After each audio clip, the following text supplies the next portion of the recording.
It's 1942. In the Kremlin, Joseph Stalin finally comes face to face with his wartime ally, Winston Churchill. What did you do with all the rich peasants, the kulaks? And it isn't always a meeting of minds. Мы их перебили.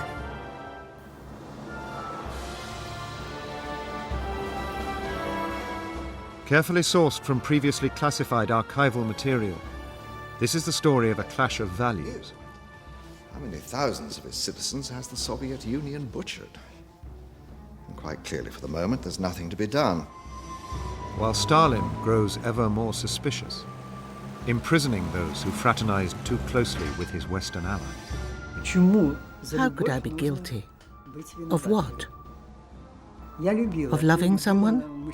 I loved a man. Who did I harm? The Western leaders knew Stalin was a tyrant. The president recognizes that the world is not yet perfect. The question was, how could they work with this tyrant to win the war? It's most unfortunate that you and President Roosevelt haven't been able to meet. This is World War II, behind closed doors.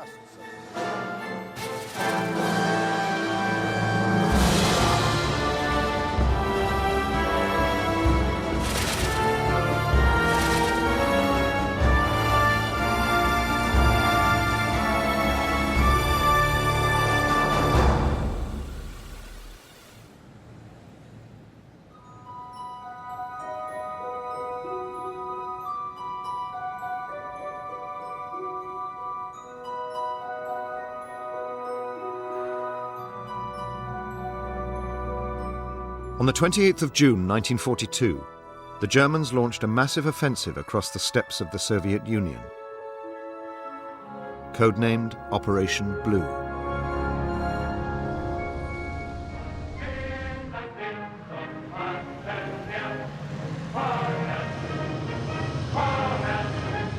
Within 4 weeks, the Germans had pushed 500 miles east, further into Soviet territory.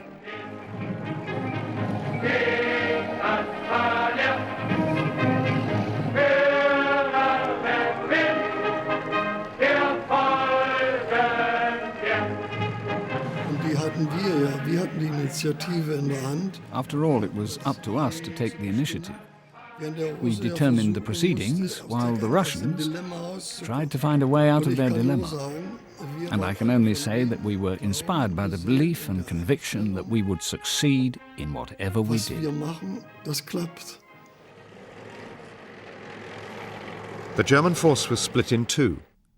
Army Group B headed towards Stalingrad on the River Volga, whilst Army Group A advanced southeast towards the oil fields of the Caucasus.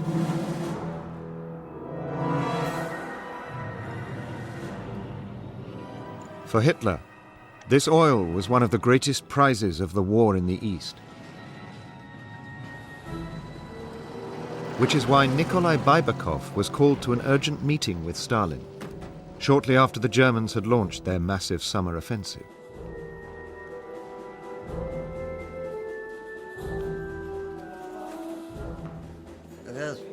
I had about 5 meetings with Stalin before that one.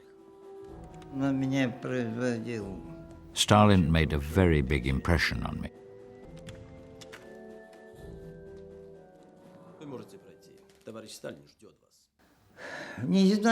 I don't know if I was afraid or not, but I felt a great respect for him. Входите, присаживайтесь. Nikolai Baibakov was one of the Soviet Union's top oil engineers, Прошу. and Stalin had a special task in mind for him. Товарищ Байбаков, нужно сделать все, чтобы ни 1 грамм нефти не достался немцам. Имейте в виду, если вы оставите немцам хоть 1 тонну нефти, мы вас расстреляем. Но если вы уничтожите промыслы раньше времени, а немец их так и не захватит, мы вас тоже расстреляем.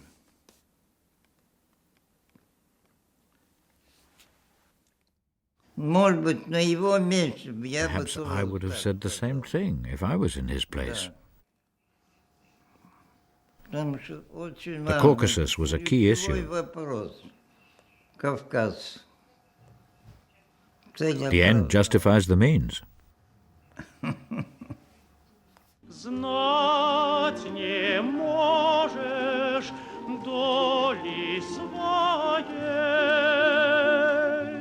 As the Germans advanced towards the Caucasus and Stalingrad, they captured more than 500,000 Soviet prisoners.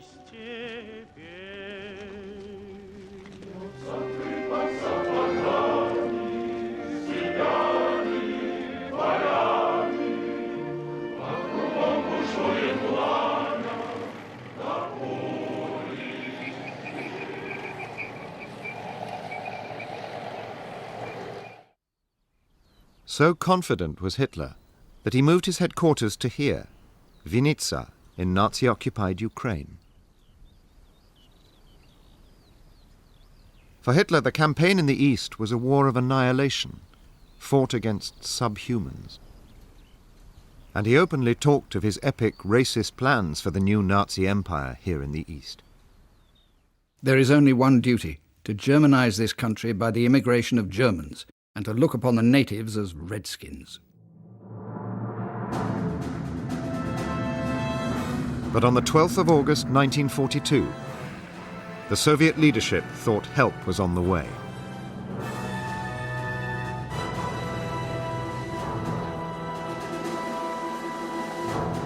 Winston Churchill was the first British Prime Minister to visit Moscow since the Russian Revolution.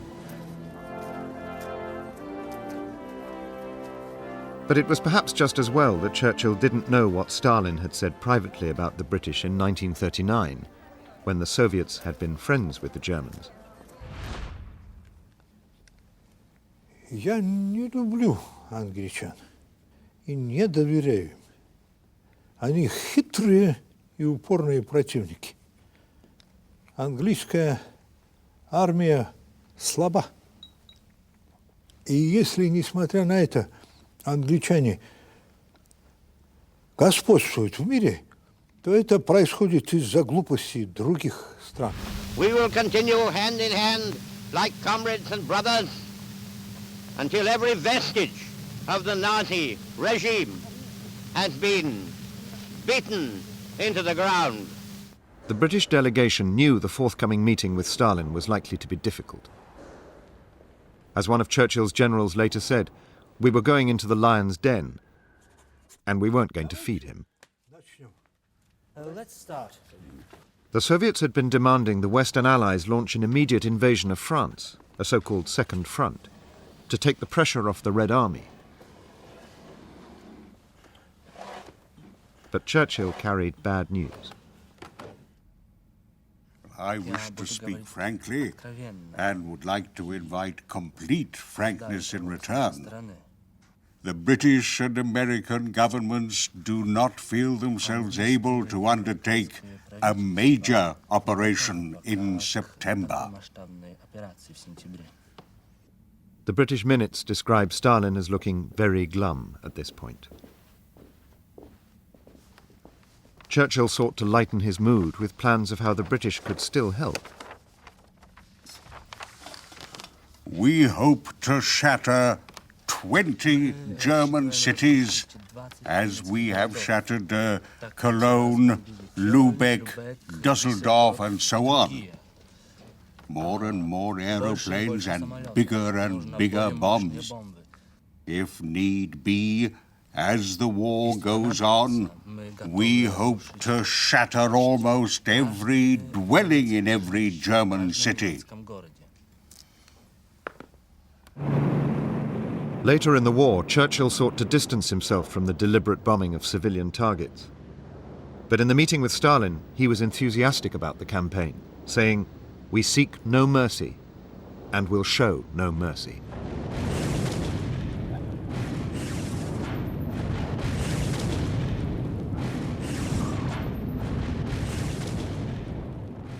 Churchill's remarks about the bombing made the atmosphere in the meeting, according to the British minutes, progressively more cordial. something that was further helped by Churchill's news that there would be a sort of second front after all, just not where Stalin had expected it. We will seize the north coast of French Africa, the whole of it. 250,000 men have been set aside for this purpose. Да поможет вам Бог в этом. But the atmosphere worsened the next day. Stalin sent Churchill a note accusing the British of breaking an alleged promise to mount a second front in 1942 and taking action that prejudices the plan of the Soviet command. The mood was grim, something that wasn't reflected on the newsreels. There's not the slightest doubt that the President of the Council of the People's Commissars, in other words, Joseph Stalin, and Prime Minister Winston Churchill got on tremendously well.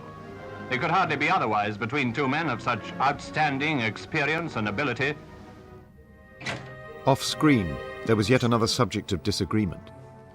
The Arctic convoys to the Soviet Union had suffered severe losses and had recently been postponed, something Stalin was still sore about when he dined with Churchill on the last day of the British visit.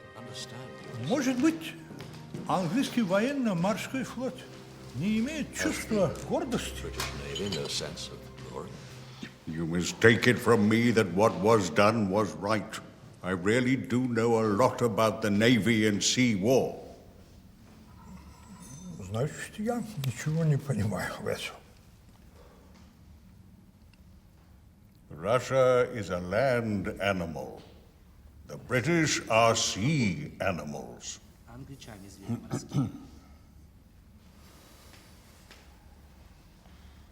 Churchill still tried to form a personal bond with Stalin, even though the two of them had virtually nothing in common. Have the stresses of this war been as difficult for you personally as carrying through the policy of collective farms? Войны так же тяжелы для вас лично, как и проведение коллективизации. О нет, это было особо тяжело. What did you do with all the rich peasants, the kulaks? Как вы поступили с кулаками? Мы их перебили. Mr. Stalin says we killed them. In the face of Stalin's admission that the Soviets had committed acts of mass killing before the war, Churchill passed no judgment. He later explained that, with the World War going on all round us, it seemed vain to moralize aloud. But the moral questions about dealing with Stalin were about to reach a point where they couldn't be ignored.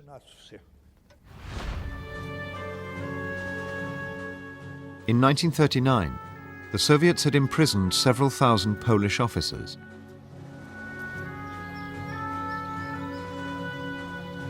Now, nearly 3 years later, these people seemed to have disappeared.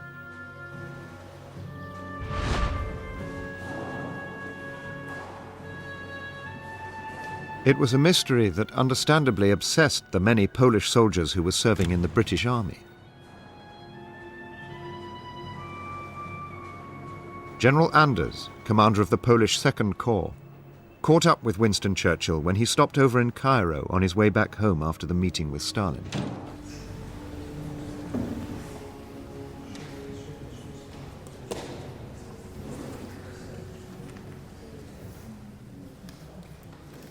Chciałbym zwrócić uwagę pana premiera na fakt zaginięcia wielkiej ilości naszych zawodowych oficerów, którzy byli uwięzieni w Rosji Sowieckiej.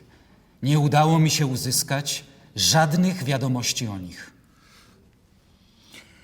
It may be that the Russians are averse to letting the officers go for fear of the stories they might spread about their treatment in Russia. Nie ma żadnego poczucia sprawiedliwości ani honoru w Rosji Sowieckiej. Ani żadnego człowieka w tym kraju, którego słowu można by wierzyć. Well, I must say, General, it would be very dangerous to use such language in public. No good can come of antagonizing the Russians. Churchill tried to keep a careful balance between Poland and the Soviet Union. He knew he needed Stalin's help to beat the Nazis, but he was also well aware that Britain had gone to war in order to protect Polish independence.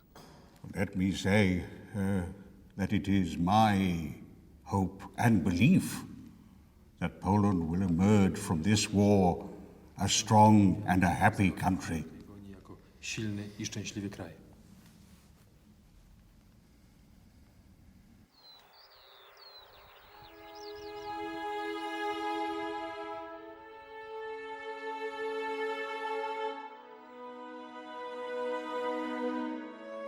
Meantime, the soldiers of German Army Group B neared their goal.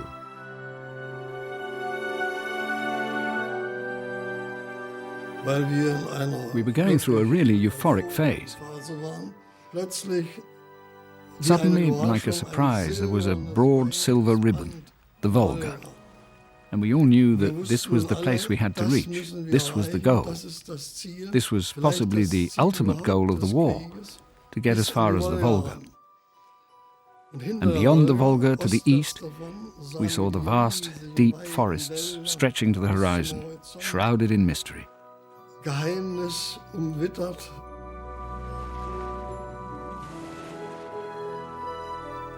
It was an impressive and imposing sight, standing on the borders of Asia, saying, "We are standing at the Volga."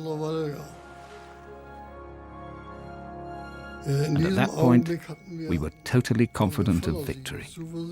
Stalingrad!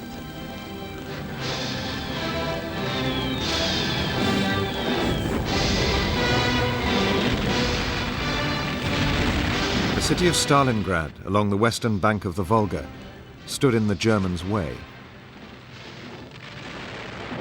So at the end of August 1942, they started bombing it to rubble. Bombing started at 10 in the morning, and we saw a large number of planes flying over. The planes were dropping bombs into the center of the city. Everything was ablaze. There was noise and screaming. Some people managed to get back to their ruined homes.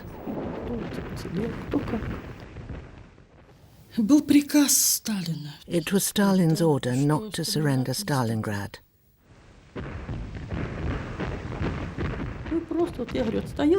There was constant fear that we felt. We wanted to survive the war. We were just always wondering where to get food. We were constantly hungry.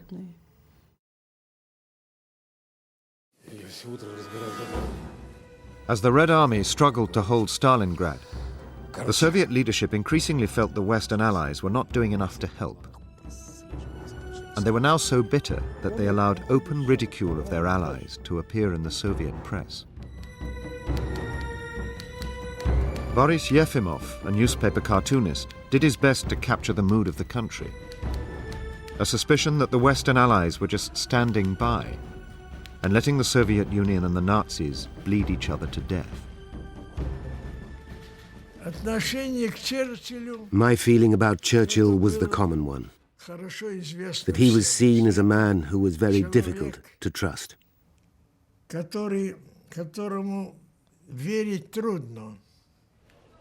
In this cartoon, Yefimov suggested the British were lazy and almost guilty of cowardice. It shows 7 fat British generals with names like General Don't Hurry, General What If We Get Beaten, and so on. Opposite them is the figure of Winston Churchill, and next to him, 2 bottles of whiskey.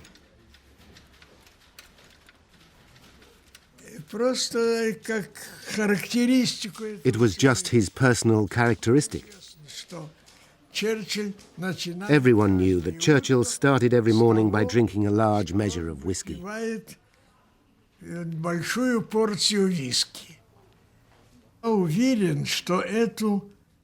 I'm sure the cartoon could not have been published without Stalin's permission.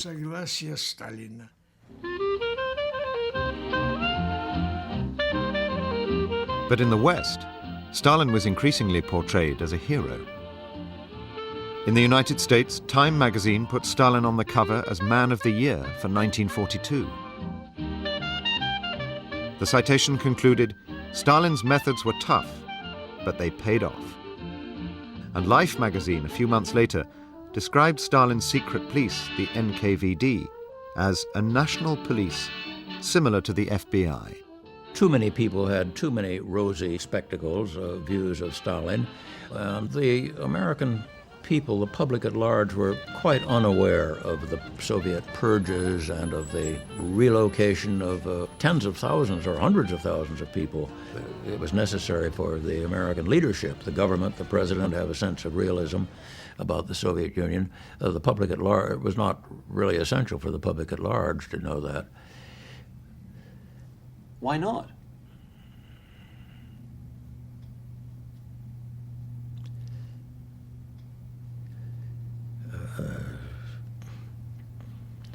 We've got to win the war.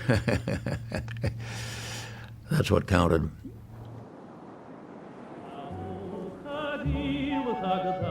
But during the war, here in the port of Molotovsk, lived some Americans who knew the truth about Stalin's regime. They were Allied sailors, waiting here in the north of the Soviet Union for return convoys to form. They saw how much of the work in the city was performed by political prisoners, and the Soviet authorities didn't try to hide how they were treated. One day, several American sailors stood here and watched as a column of prisoners marched by. This cigarette was thrown on the ground, and this political prisoners in the line of march stepped out to pick it up, to smoke it, and he was killed. He was shot by the guard. And he was left to lie there. That was the thing that got me more than anything else. Dead and just lying there on the side of the street, on the side of the walk. By then we had learned that Stalin was a brute, just like Hitler was a brute. They were just brutes in a different language.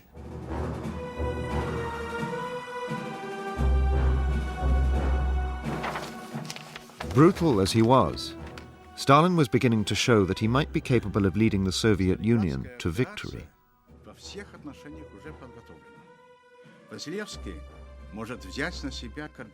Previously, he had scarcely listened to the advice of his generals, often with disastrous results. But now, all that was changing.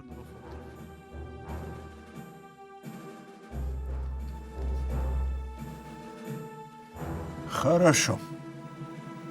Я согласен с вашим планом. On the 19th of November 1942, more than 1 million Red Army soldiers took part in Operation Uranus, an ambitious attempt to cut off the German army in Stalingrad.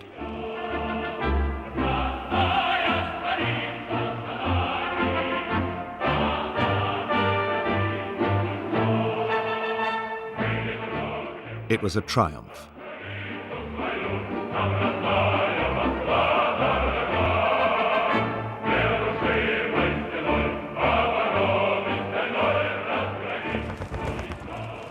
Not only were the Germans on the verge of defeat in Stalingrad, but they had to pull back from their advance towards the oil fields of the Caucasus as well.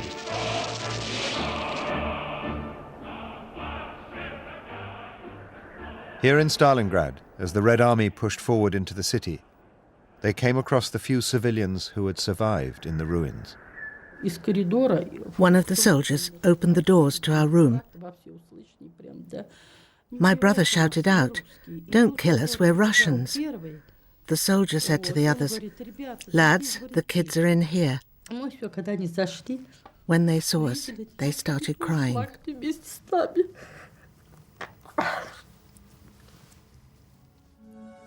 Valentina Krutova and her brother were lucky.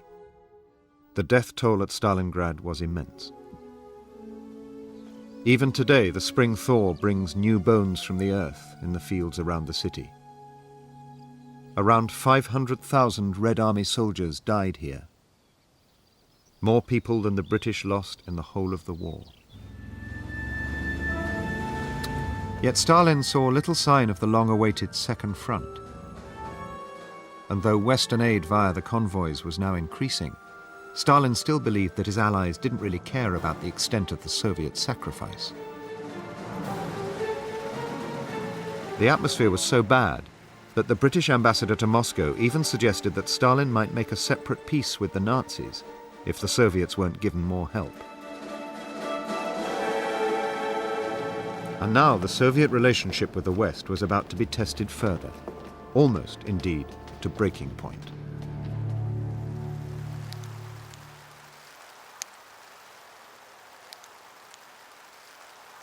On the 13th of April 1943, the Germans announced to the world a discovery they had made here in the forest of Katyn, near Smolensk, in central Russia.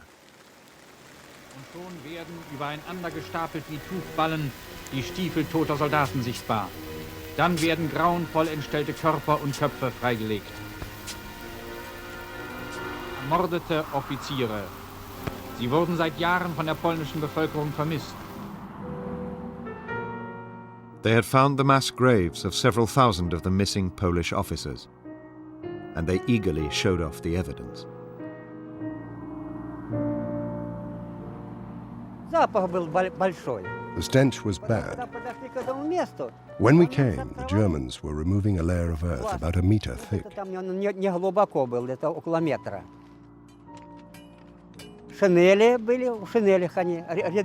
then there were coats, bodies and coats, lying there in a row. And they were feeling these bodies, checking the pockets, removing flasks, removing watches. And the Germans set up a museum further out.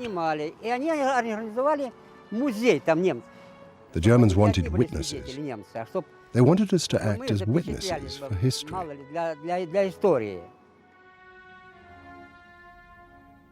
These were the remains of about 4,000 of the 20,000 Polish officers and others thought dangerous to the Soviet regime, who had been missing since April 1940.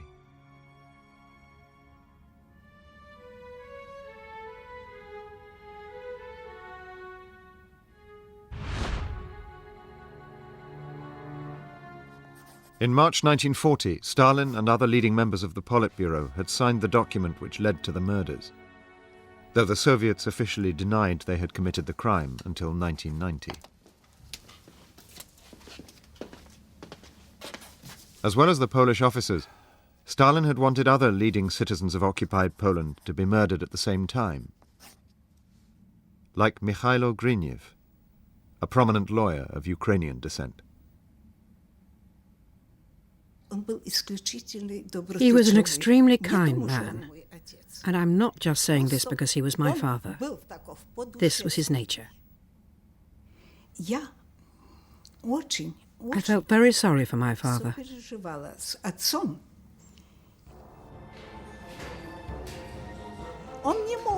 Having a Western European legal education, he would not have found it possible to have conceived such a crime.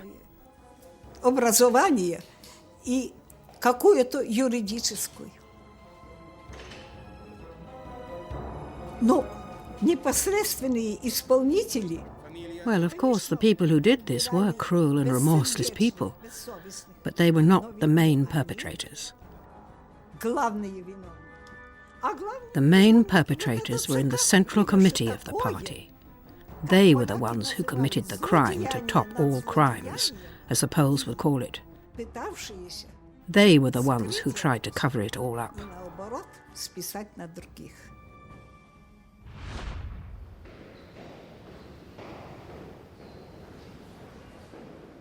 In 1943, here at the Foreign Office in London, a British diplomat wrote a report that suggested that the Soviet Union had indeed been responsible for the mass killings at Katyn, something that resulted in a series of anxious memos in response from some of the most senior officials at the Foreign Office.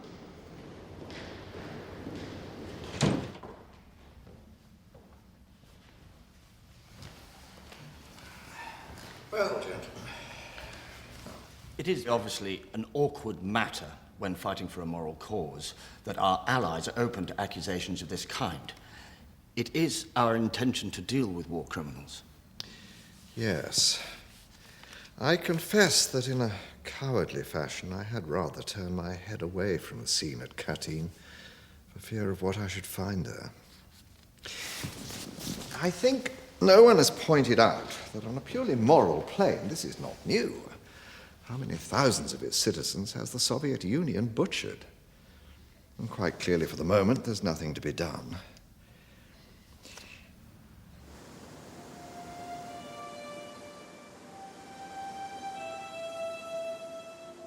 Neither the British nor the American governments wanted to know too much about the war crime committed here in the forest of Katyn near Smolensk. And if their ally Joseph Stalin had ordered the murders, they preferred the world not to know. Churchill wrote in a confidential note in April 1943 that there is no use prowling morbidly round the 3-year-old graves of Smolensk.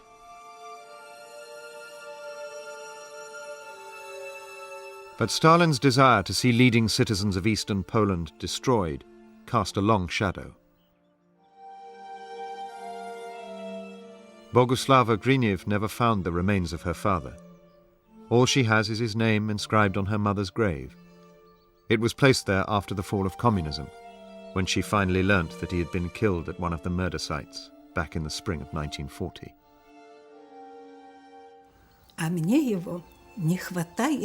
I have missed him throughout my life.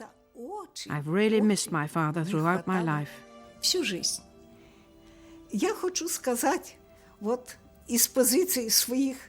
I would like to say that from where I now stand at the age of 82. I do not consider the war and being deported to have been the tragedy of my life. I consider the tragedy of my life to have been my father's murder. The murder of a very just and noble man who was not charged with anything and for whom there was no justice.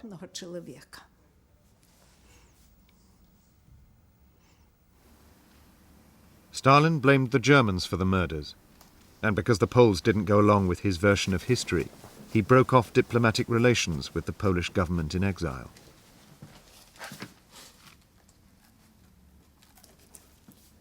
The headline in Pravda on the 19th of April 1943 read, "Hitler's Polish Collaborators," and the article accused the Polish government in exile of striking a treacherous blow at the Soviet Union.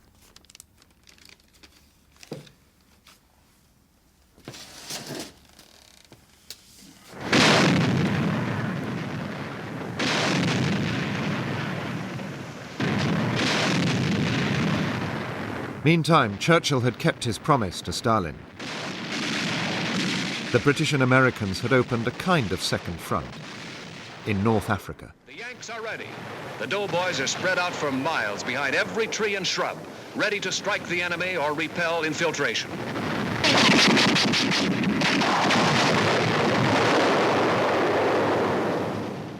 But the Western Allies were facing tougher opposition here than expected. This put into jeopardy any plans to invade France in 1943. The real second front Stalin so craved. And so Churchill travelled to Washington for a meeting with President Roosevelt in May 1943. The Russian effort is prodigious and places us in their debt, a position from which we would like to emerge. But as I have already mentioned, the best way of taking the weight off the Russian front in 1943 is to get or knock Italy out of the war. This would force the Germans to send a large number of troops to hold down the Balkans. With regard to taking weight off of Russia, the United Nations should continue with a strategy which compels the Germans to fight. For that reason, I question... There was clear conflict between Britain and America over what to do next. Churchill now wanted to invade Italy, but the Americans had other ideas. The most effective way of forcing the Germans to fight is by carrying out cross-channel operations. The reality was that Roosevelt's relationship with Churchill was a good deal less cosy than the propaganda of the time portrayed. Or some parts of it. I think Churchill thought at times he was handling Roosevelt.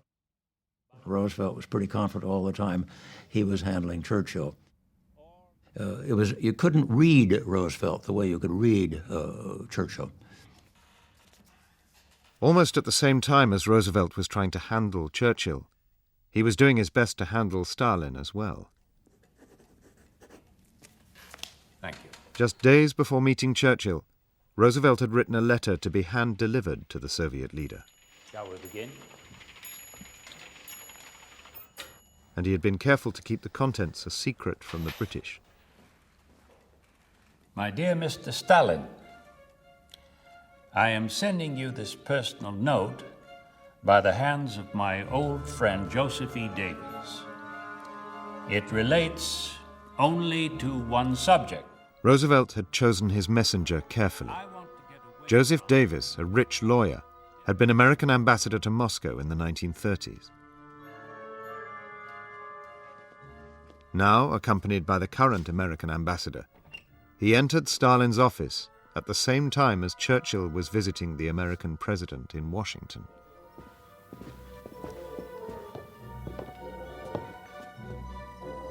Davis was hugely sympathetic to Stalin and the Soviet Union. I'm glad to present Mr. Davis to you, Mr. Stalin. He hadn't just written a positive book about his time in Moscow. He'd also seen it recently turned into a feature film.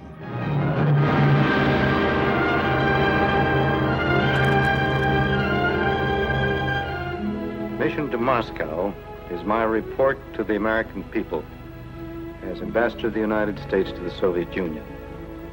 I wrote it as I saw it and lived it. Mission to Moscow, the behind-the-scenes story of every world-shaking crisis of our day, with Walter Houston as Ambassador Davies, Anne Harding as Mrs. Davies, with a superb cast portraying Joseph Stalin, Winston Churchill, and other world figures, reenacting for the screen the cataclysmic events which changed the entire course of human history.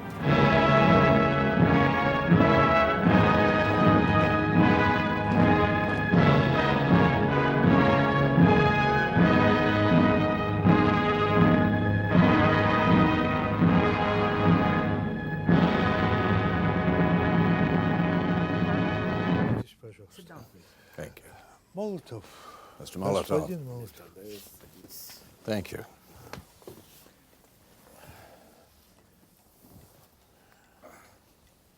It is vital to the war and to a post-war peace that our governments, despite ideological differences, can work together.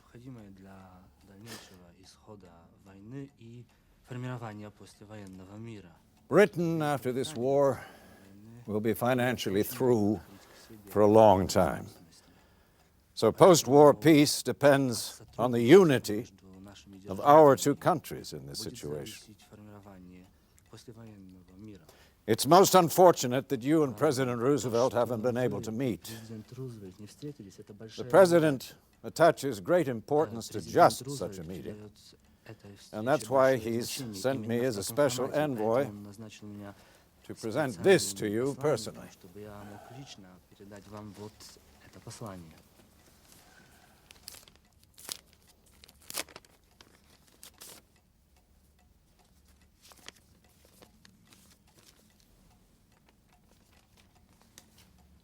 The letter invited Stalin to a private meeting with Roosevelt. And it was clear from the list of possible locations Roosevelt suggested for the encounter that the American president specifically wanted to exclude Churchill. Идея встретиться в Исландии мне не нравится, так как для нас обоих это означает довольно тяжелый перелет. К тому же, откровенно говоря, нам будет трудно сделать это, не пригласив туда же премьер-министра Черчилля. В связи с этим я предлагаю встретиться... Roosevelt wrote that his preferred meeting place for just the two of them would be either Siberia or Alaska. Дело, удачи, всегда искренне ваш Франклин Делано Рузвельт. The president Roosevelt was desperately anxious to meet Stalin face to face without Churchill present. Then, he thought, it would be easier for him to work his magic and handle the Soviet leader. Думаю, ваш президент прав.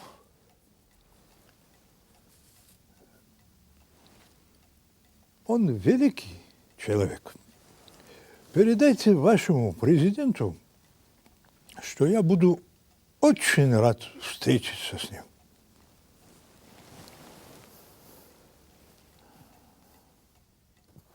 Davis had prepared a special treat for Stalin, a chance to see the feature film based on his book, Mission to Moscow. Besides your work here in Moscow, I understand you have visited many other sections of the Soviet Union. I've been greatly impressed by what I've seen. Your industrial plants, the development of your natural resources, and the work being done to improve living conditions everywhere in Russia. I believe, sir, that history will record you as a great builder for the benefit of mankind. It is not my achievement, Mr. Davies. Our 5-year plans were conceived by Lenin and carried out by the people themselves. The results have been a revelation to me. I confess I wasn't prepared for what I found here. You see, Mr. According to the American ambassador, even though the film was sycophantic, Stalin didn't bother to compliment Davis on it. The feature film Mission to Moscow was a mockery of the truth. It showed nothing of the fear and suspicion that really existed in Soviet society. A wrong word, a meeting with the wrong person, could end in disaster. When one tried to meet Russians, you could see they were very afraid of meeting foreigners. There was this sort of shadow over them, and one felt it the whole time. One felt desperately sorry for them. As a member of the military mission to Moscow, Hugh Lungi always suspected that the Soviets were spying on the British. And just after the war was over, he discovered the truth. And I thought one day that I would explore a particular part of the rooms, and every room was bugged, including our cipher room, and it was either bugged under these ventilators or in the skirting boards. We made silly noises down the microphones and said various sort of rude things, and then pulled them out.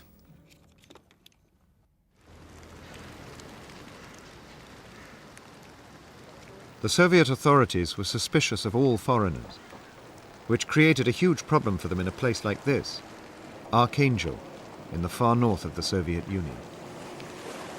Here it was almost impossible to stop the locals fraternizing with visiting Allied sailors, strangers who brought with them a touch of glamour. When the sailors relaxed ashore, they frequented a special club for foreigners that was built here, the International Club. Locals could only come inside by invitation, and many of those who were invited were, not surprisingly, attractive young women. Once a week there was a dance, and I danced from 8 p.m. till 4 a.m. And at 5 in the morning I came home. I was young, I was pretty, and I had very beautiful teeth. I had wonderful lips, big eyes, and this soft rosy complexion that you can't fake and that even a photo doesn't do justice to. And this wonderful complexion made me irresistible.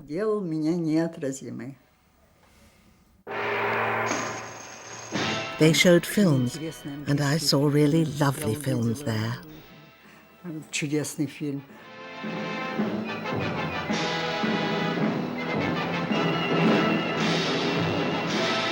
Maria Montez and the beauties of the harem, in a story rich and exotic as the East itself.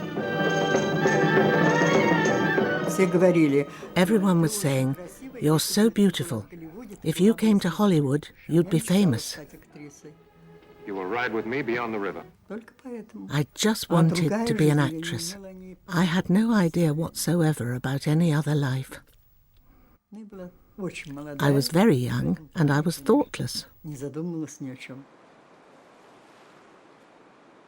Valentina loved everything she discovered about American culture, from the films to the food. А уж когда ходят домой, то приносят с собой. If they came to your home, they brought you soup, canned meat, sausage, whatever they had.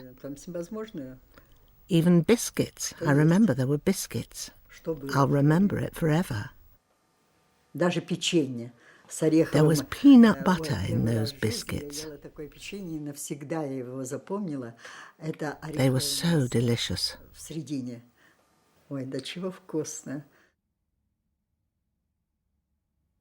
Intoxicated by all things American, Valentina fell in love with a sailor from Brooklyn.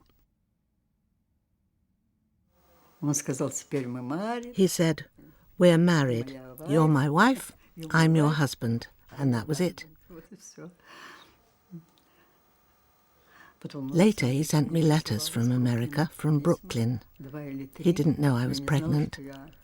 I didn't tell him about it. Valentina's relationship with the American sailor was an example of just what Stalin didn't want to happen. The Soviet Union might be allied to the West, but in the first half of 1943, Stalin's suspicion and distrust of his allies was almost boundless. When it came to official relationships, it was an absolute freeze. It was terrible, hostile, and also the media were hostile to us. Obviously, people thought that they were not being helped because in 1943 it was the turning point, but it was a crunch point. Back in Washington, in May 1943, Roosevelt and Churchill made a decision that they knew would anger Stalin still further. There would be no cross-channel invasion of France, no Second Front, until the following year, 1944. And having made the decision, the question was how to tell Stalin the bad news.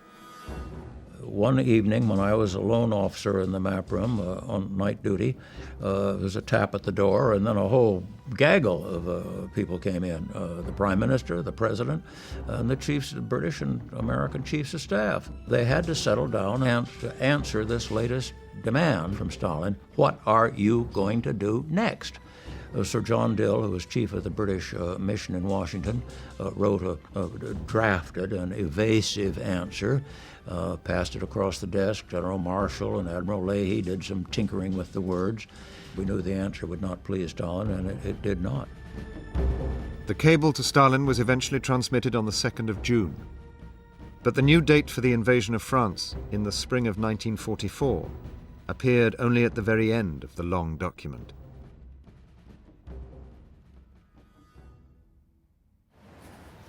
Жуков говорит, что у него есть информация от пленных. As everyone had predicted, Stalin was dismayed by the news. Наступление. И он уже отдал приказ сразу же. He saw it as further evidence that the Western Allies were leaving the Soviets to face the might of the German army almost on their own.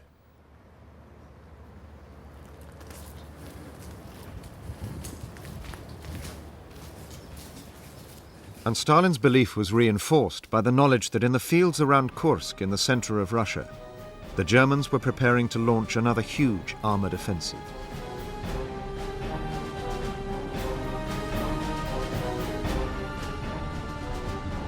The Germans planned to commit nearly 3,000 tanks and assault guns to the battle, including a number of the powerful new Panther tanks, as well as 400,000 men.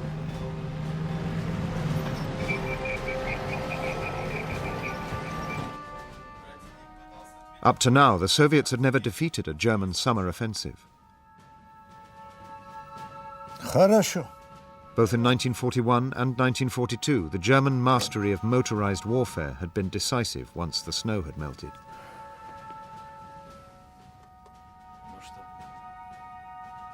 Now, whether or not the Red Army could hold the Germans at Kursk became one of the most decisive questions of the whole war.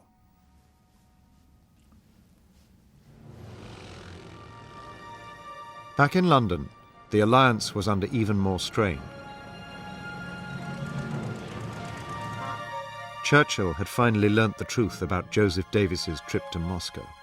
Господин Дэвис, садитесь, пожалуйста. Молотов.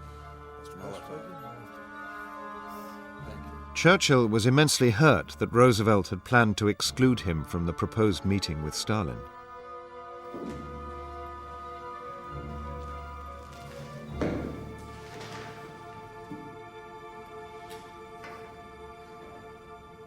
You must excuse me expressing myself with all the frankness that our friendship and the gravity of the issue warrant.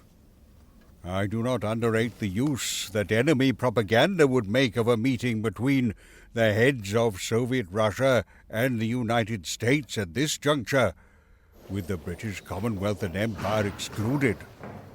It would be serious and vexatious, and many would be bewildered and alarmed by it. On June the 28th, 1943, Roosevelt replied to Churchill, and he told a barefaced lie.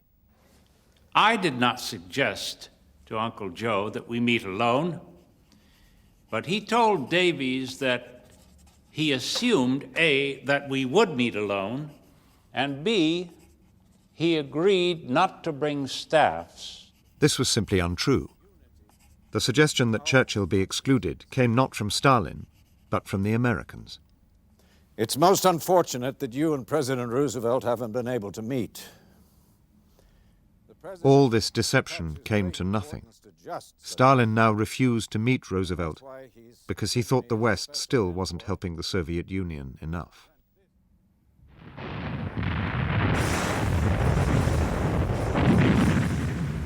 The battle at Kursk began on July the 5th, 1943.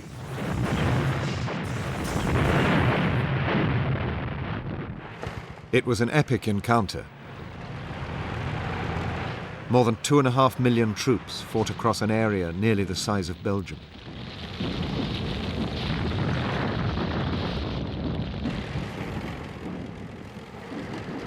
The Germans were strong, but the Red Army was stronger. Achtung, feindliche Tiefflieger! Auseinander!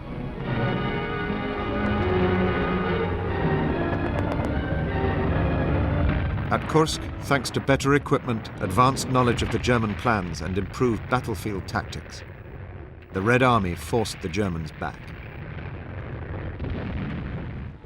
It wasn't until then that we truly understood how strong the Russians were. One didn't want to believe it before, but now the pessimistic view was the war was lost. It was over.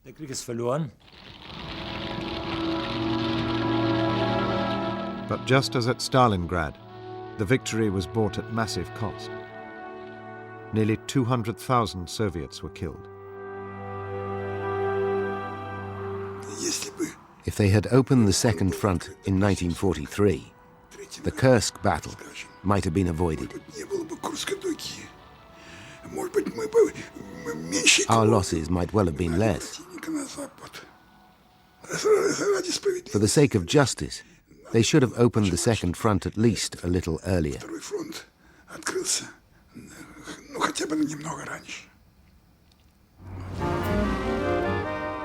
The Western Allies, who hadn't felt in a position to mount the Second Front before, had now committed to a cross-channel attack in 1944. American soldiers soon flooded into Britain in preparation for the biggest amphibious offensive ever attempted, an operation that would become known as D-Day. But Stalin's suspicions about the intentions of his Western allies remained. Indeed, they were growing.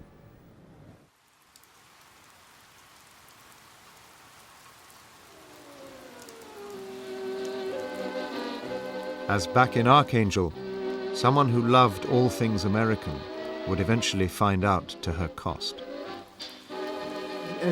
I was accused of being a spy for 2 different intelligence services.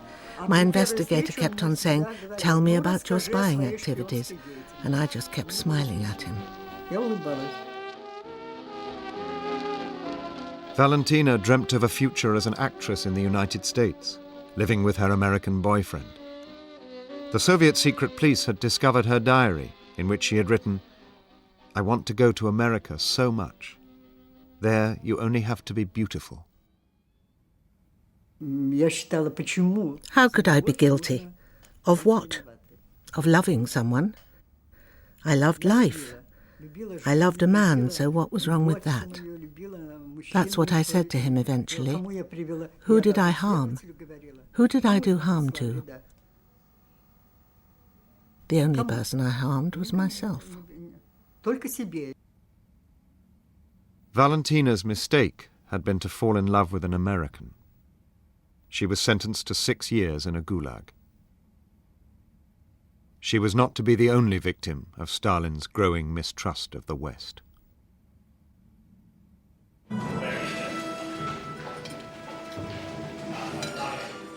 As preparations for D-Day advance, Stalin, Roosevelt and Churchill meet together for the first time and argue over the future shape of Europe. Будьте осторожны. Ошибочно думать, что русские настолько наивны, что не видят того, что происходит у них под носом.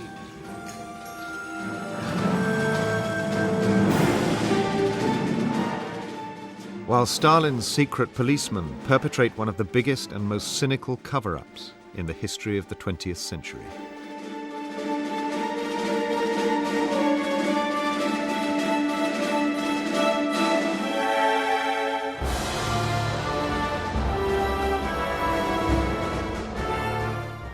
Later tonight, a haunting encounter with a young German soldier for Captain Winters and the Band of Brothers at 11:20. But coming up on BBC Two, Jack Dee takes the chair with Frank Skinner in for Paul Merton. This week's Have I Got News for You? Next.